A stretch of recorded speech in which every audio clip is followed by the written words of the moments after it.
আমি আসলে খুবই আনন্দিত আপনাদের মাঝে আসতে পেরে, যে আমাকে এই রোলটা দেয়া হয়েছে বিসিবির ডিরেক্টর হিসাবে।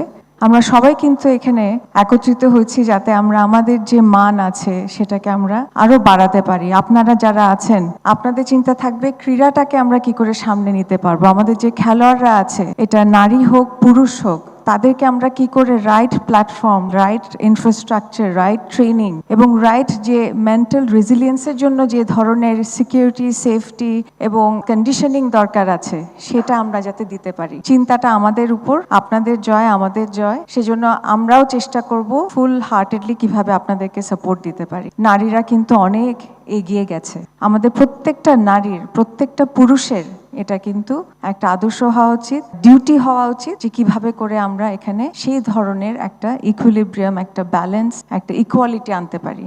আমি চাই আপনাদের রিপ্রেজেন্টেটিভ হতে। তো আমাদের সাথে আপনারা থাকবেন, আমাদেরকে কাজ করার সুযোগটা দিন। আমরা পিছে তাকাবো না, আমরা সামনে এগোবো। এবং সামনে যদি আমরা এগোতে চাই, আমাদের কিন্তু অনেক ধরনের ফোর্সেস আছে, they will try to pull us down. আমরা যদি সেদিকে ফোকাস না দিয়ে আমরা কি করে সামনে যেতে পারি সেদিকে ফোকাস করি, দেখবেন আমাদের কিন্তু ডিরেকশন, যে ভিশন আছে, সেটা অবশ্যই আমরা অ্যাচিভ করতে পারবো। এবং সেখানে আপনাদের প্রত্যেকের কিন্তু এখানে কন্ট্রিবিউশন দরকার, আপনাদের অবদান আছে।